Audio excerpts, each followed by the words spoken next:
I am for the child who's had 7 addresses in a single year because she's in foster care, because her father abused her, and her mother couldn't believe her. She is the child I am for. I am a volunteer child advocate. I am you. Florida residents call toll-free 866-341-1425.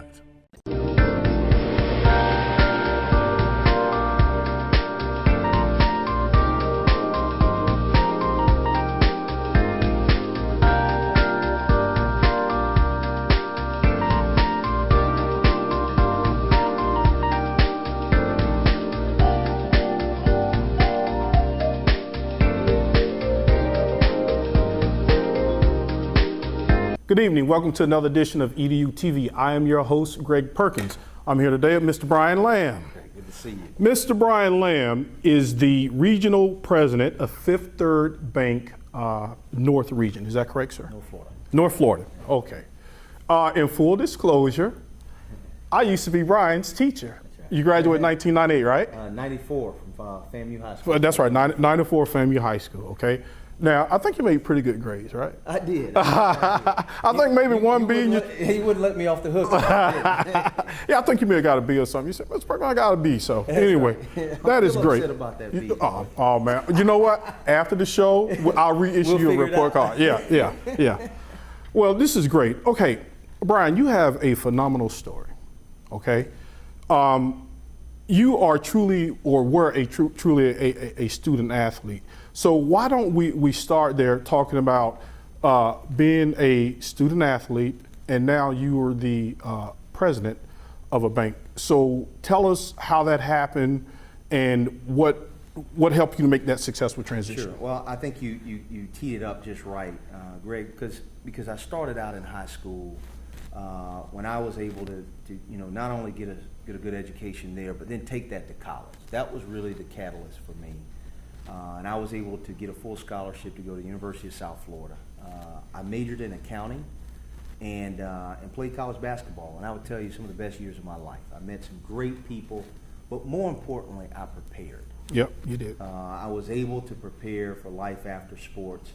I always joke around. I tell people there's a really strong correlation between sports and the professional world. Okay. And a simple example of that is some of the behaviors you pick up in sports, you practice every day, that you can transfer. Teamwork is a big one. Discipline, being prepared, making sure that you are focused on performance. And I think the biggest one I always talk about is leadership. I was a captain on the team in high school, a captain on the team in college, and I would tell you, moving into the professional world and those leadership competencies carry right over into what I do every day at Fifth Third Bank. Yeah, I remember you being a general. I mean, you always kind of had a magic about yourself because we could never beat Rickards High School. That's right. And then when you came, we put it to them. We sure did. And we won state that year. We sure did. And that was years, man. We would always lose to that team. So when you came, you had an immediate impact on the team. So how did that translate? Another thing that I like to focus on too that a lot of kids don't understand is like when you say you play athletics, it's the practice, right? So how does one prepare himself with, like you say, practice, discipline, sure. and you use that opportunity to get in South Florida. So tell us about that. Well, I would tell you, if I had the chance to talk to kids today, I would say one of the most important behaviors you can have is preparation. I mean, you can never over-prepare for a scenario or for an opportunity. If it's sports related, even if it's studying for a test, or even if it's preparing for your first interview, it fundamentally is the essence of making good decisions. Mm-hmm. Is preparation. Right. So at the foundation of good judgment, at the foundation of good decision, starts with preparation.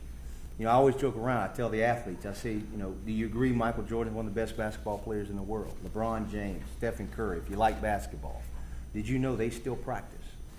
And they're the best in the world. Right. So if the very best in the world still practice, what does it say for us? Right. For those that still need to get better, that are still wanting to compete at a high level, that are wanting to differentiate ourselves from the competition, preparation is a tool you should always carry around with you. Right, and I tell my daughter that all the time. She just recently graduated high school. I said, sweetie, nobody's smarter than you, right? I said, you know what smart kids do? They outwork you, right? I said, while you're watching the Kardashians, and she loves that show, I said, they're reading a book. Sure. They're putting the extra touches on that test.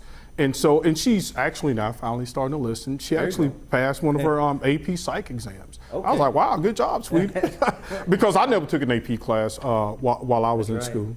Yeah, so your experience at University of South Florida, from there, you did very well, and you used that scholarship to play. And I wonder, Brian, do you think a lot of kids who get those athletic scholarships, do they take advantage enough of the, because not everybody's going to go pro, right? Sure. As good as you were, you didn't make pro, No, right? No, I came out of high school an All-American. I would tell you, of course you aspired to play at that level, and things happen. No matter for whatever reason, you might not get a chance to play at that next level. Get injured. I would tell you a very few, and this is statistically proven, a very few amount of student athletes play at the professional level. Right.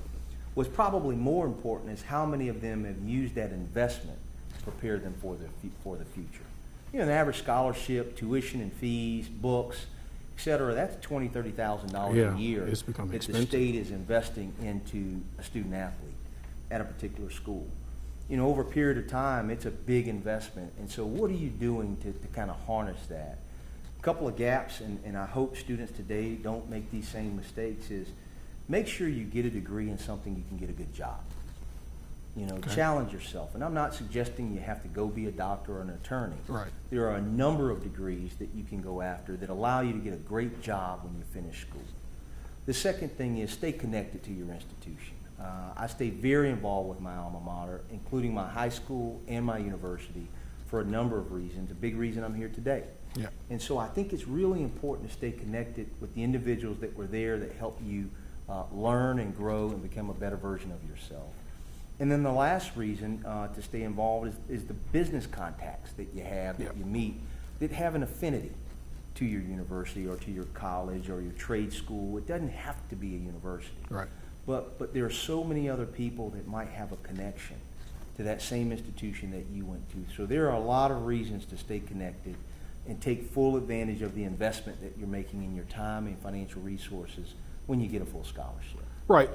What do you attribute that type of discipline from, though? Because I know your father was a teacher, and I remember him being at the school a lot. Mr. Perkins. But I appreciate that, right? Absolutely. He was involved. So do you attribute a lot of your success to what you learned from him? Without exception. My father and my mother were instrumental in terms of who I am today as a person and who I am today as a professional.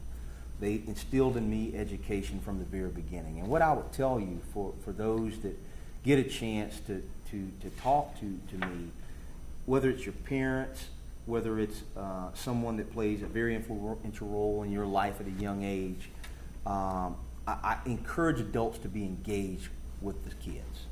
It's really, really important. As simple as talking to a teacher, helping with homework, or even attending a sporting event to show that you care and that you're involved. It is significant, and quite honestly, when you look at the success stories around the country, most of them are able to point to an individual that was meaningful in their life, an adult that was involved with that young student very early, whether it was a grandmother or a grandfather, an uncle or an aunt, a mother or a father. They were able to play a role to help keep that kid on the straight and narrow, make good decisions, and also see the value of an education. So everyone has a different person in their life that plays that role. My parents did an outstanding job around it. Yeah, and that was one of the unique things about FAMU High School. Even though it was K through 12, an elementary teacher could see you walking in the hallway. Say, hey, Brian, you stand on the straight and narrow. We were talking about today about Miss Rouse. And I think that's very powerful in terms of being involved in the community. So how can we reach out more to the community to help make a difference for these kids? And I know you're a very busy guy. You can't always do that, but you can create the environment to do that. Sure. So how can more leaders like yourself reach out to some of these kids? Because you got a lot of sharp kids, they just don't know the way. Well, I tell you, Fifth Third Bank's been a great resource for me to do it. Lots of great organizations are involved. I would tell you, companies can tend to change the trajectory of communities by being very involved. We do it at Fifth Third. Me personally, what I have learned is find something you have an affinity. Right, passion. Right, get excited about that, that you naturally care about it, you're vested in it. And so having business leaders find something that they can personally engage with, play a leadership role in. I care immensely around education. I mean, for a number of reasons, I believe it's a catalyst to our society for both our youth and our business leaders. And so I focus a tremendous amount on middle school and high school students. Fifth Third's got a great program around that, so it gives me a natural entree to participate into those programs. I also care a tremendous amount about higher education. Yep, very important. If you think about the global society that we're in, Yeah. you know, we have to continue to have great universities and colleges across the state of Florida. And so I spend a lot of time focused on making our universities outstanding. I think we've got great institutions here in the Central Florida market, University of Central Florida, Valencia College, I can go on, that do an outstanding job of accelerating our youth, getting them great degrees so they can move on and be productive members of society. That's where I like to spend my time, and I encourage business leaders to find at least one niche, and in your own way, in your own unique way, play a leadership role to make a difference. Yeah, we have a guy here in Orlando, Mr. Harris Rosen, and that guy's awesome. He adopted a community, right. and those kids, all they have to do, I wish they had this when I was in high school. You graduate from high school, you get into college, he'll pay for it. Absolutely. He doesn't have to do that. Nope. Great guy, great guy. Speaking of which, you were just appointed, what was it, chairman of the Board of Trustees? Tell us about that. Tell us about that. In June, I became the chair of the board for the University of South Florida Board of Trustees, which is the governing body for the institution. It absolutely is an honor to be able to serve the alma mater in that way. And Greg, you know me and have known me for years, but my real passion is public service. And I get a chance to do that through the University of South Florida. We've got 48,000 students. Boy, that school has grown, hasn't it? Which is just a significant institution. And so in that role, I get a chance to find creative ways to advance the academic success, the student experience on all of our campuses, make sure that we're producing degrees that our students can get jobs around, and then competing in a global society. And so it's great for the region, it's great for the state. Again, I mentioned, I think about the University of Central Florida that also does a fantastic job around that. Yep. With President Hitt and their board. So you get a chance to also work with other boards around the state by sitting on the trustee board. So it's an exciting opportunity and a pretty proud moment as an alumni. Yeah, so do you have any, I know you have to go with what the university sets for itself in terms of goals. Do you have any personal goals at the chairman that you like to involve, like maybe some type of weak spot that you want to focus on? Absolutely. Well, the good news is the board really sets the strategic direction of the institution. Okay. So as chair, I play a critical role on the next 3, 5, 10 years of where this institution is going. And one of the goals that we have is to continue to aspire to be a preeminent institution in the state of Florida. That's a designation that our governor and our board of governors has set forth for the top performing institutions in the state.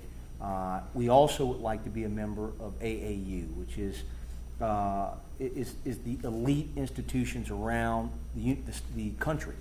AAU? AAU. And these are organizations, these are institutions that have been around for 50, 100, 200 years. Okay. And they're the Dukes, they're the Harvards, they're the Princetons, they're the Stanfords, they're the top institutions in America. There's only one institution in Florida, and that's the University of Florida. It's done an outstanding job of getting to that level. We want to be very competitive on the athletic playing field. That's something that's very important to me.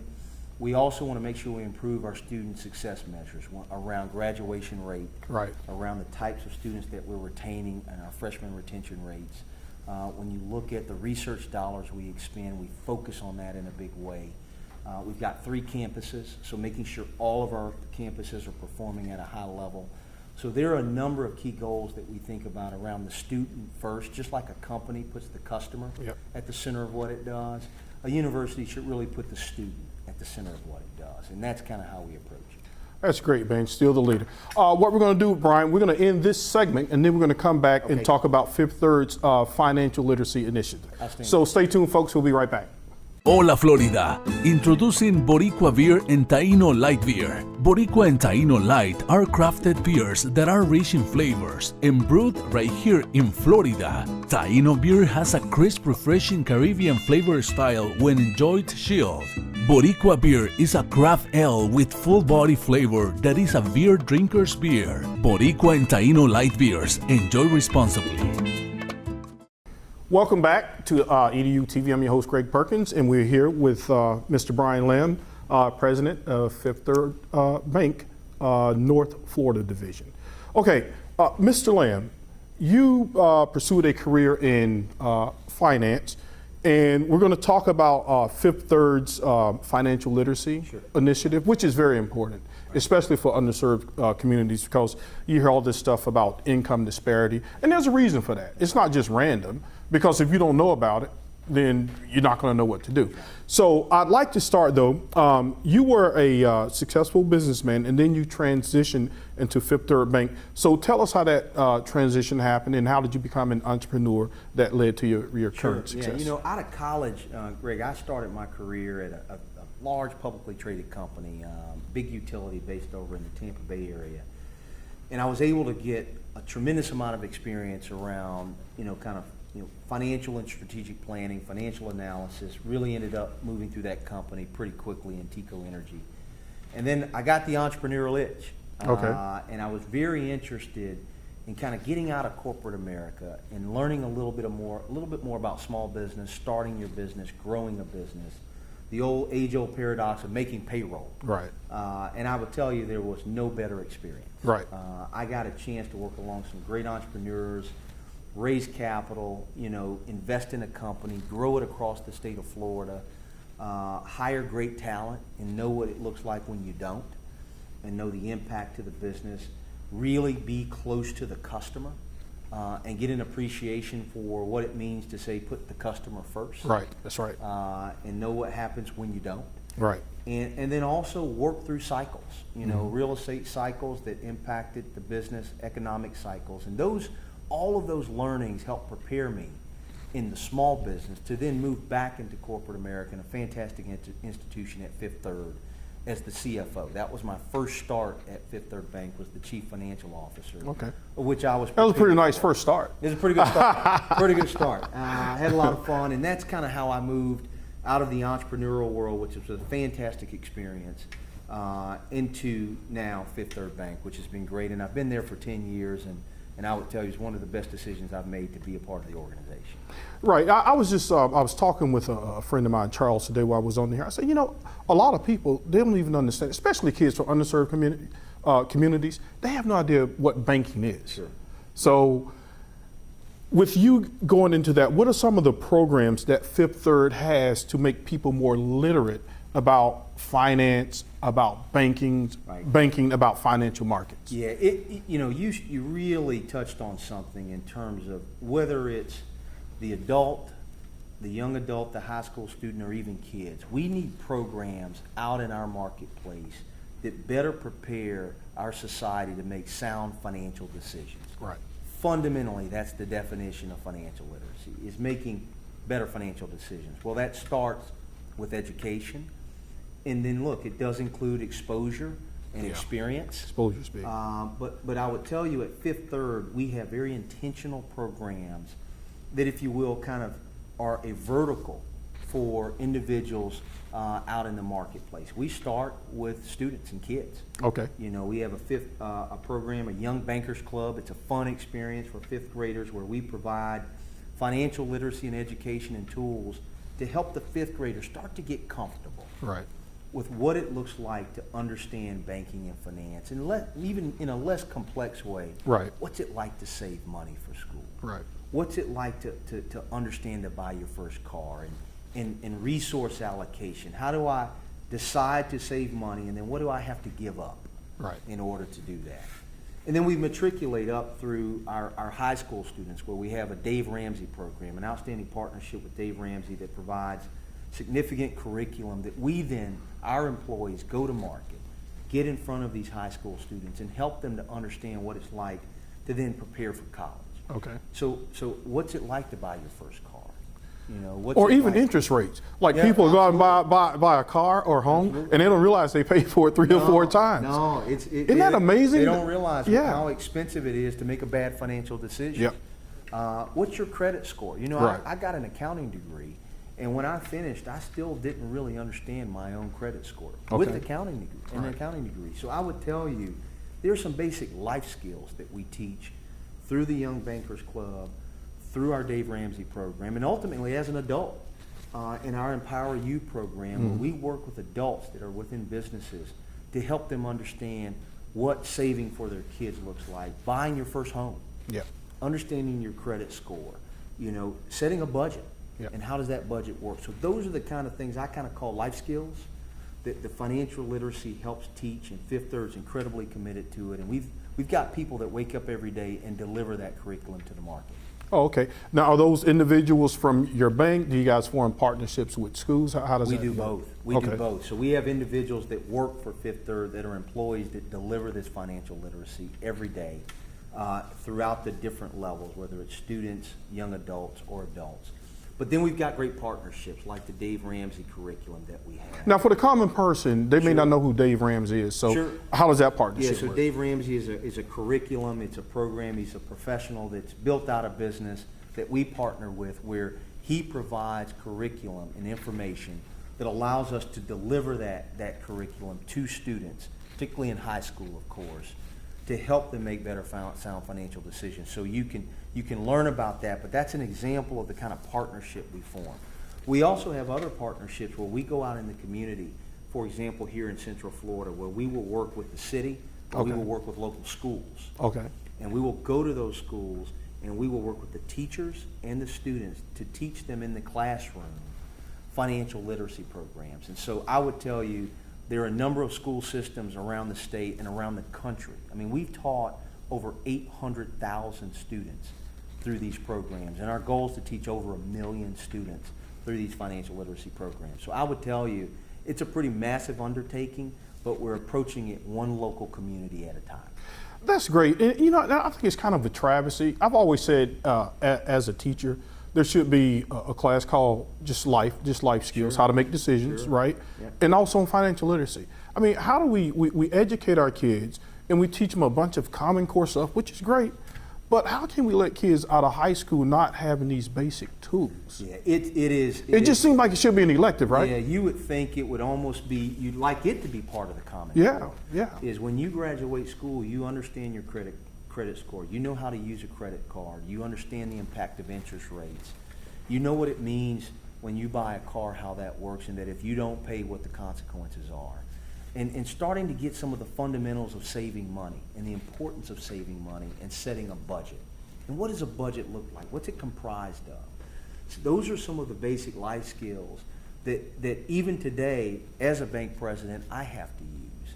And so I would tell you, I share your enthusiasm around it. I'm very lucky to work in an organization that's got, you know, business practices in place around financial literacy, and would encourage anyone out there to really use these tools and encourage other businesses to participate in it. Because if you look at really how we advance our society, it's definitely trying to find ways to improve the life skills of some of our citizens. Now, how do schools get involved? You know, suppose we have a teacher and say, you know, I want to do a little section on financial literacy. Who do they call at the bank to say, hey, you know, I want to teach? How does that work? Well, you know, we're fortunate at Fifth Third. We've got a community and economic development group, and Okay. our marketing group that focus on outreach. Okay. And so we really would like to reach out to school boards and school districts and individual schools that are very open to having these programs available to their students. So I would strongly encourage our anyone that is in the school districts that is open to this conversation to connect with our community and economic development organization, our marketing departments. They can really help provide those tools and spark a conversation pretty quickly. Yeah, because I mean, you look at someone like yourself. You're very successful. You're obviously minority, and then you have this disparity between the rich and the poor. And I think, Brian, it's becoming less about color now, and just more about education. And sometimes I get frustrated because I want to reach out, I want to help kids, but I'm like, you got to sit down and listen. That's right. And you got to exercise some type of discipline. You got to have some know-how. How do we do a better job? And if I knew this answer, I'd probably be a gazillionaire. But how do we do a better job of getting the people that need to hear this information? How do we do a better job of attracting more people to the programs that you guys have? I think you're modeling the way right now. Oh, the well, fact thank you, that we're sir. willing to have this conversation, Right. The fact that you're willing to kind of challenge the status quo, Right. And realize the way that we've gone to market and the way that we've provided life skills to our citizens is obsolete. We've got to find other ways to do that. And then I would tell you, partnering. You know, there are a lot of great organizations out there that have tools like this. You know, as a bank, I don't want to compete about financial literacy. I want all of our financial Right. institutions Right. going to market, talking about the importance of financial literacy. We can do that together. So one of the real challenges that we've got to realize is it isn't about race. Right. It isn't about those differences. It's about doing the right thing. Right. It's simply about doing the right thing. And so I think what you've got my commitment around and Fifth Third's commitment around is we're going to do our part. We're going to challenge the status quo around financial literacy, put programs out in the marketplace that we make available. And to your point, people have got to have some self-motivation Yeah. and take some ownership Right. to stay engaged and listen and use these tools. Yeah, because I saw, we were talking about Mr.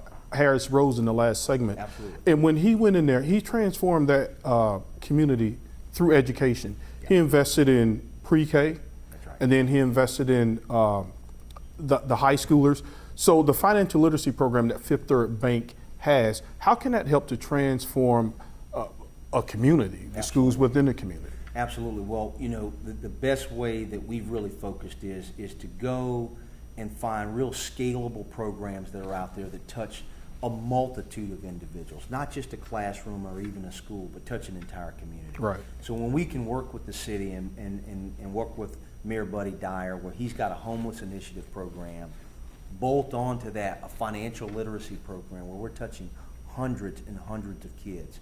When you look at a program we've got called Summer of Dreams, Okay. and this is a program where we work with the city and the county, we work with nonprofits, and we were able to bring to bear the financial literacy curriculum and bring together professionals that could teach that curriculum, and then bolt onto that the fact that we've got a lot of homelessness challenges in this Central Florida Right. community. So instead of touching one classroom, let's work with the city, let's work with other nonprofits, and go together with a holistic program where we'll touch thousands of Right, kids right. in a given summer. Right. And bring in private sector partners that can work with us, like Orlando City Soccer and others, that have been willing to invest, and Nielsen and others that have been willing to invest in this program. So that's how you scale it. Yeah. Right? You get it right, you bring in partners that believe in it, and then you work with partners that have access to the individuals that need this help, and you go to market together. Yeah, or even helping those kids who don't even know what they need. Because one of the dreams I have, I want to start this center, right?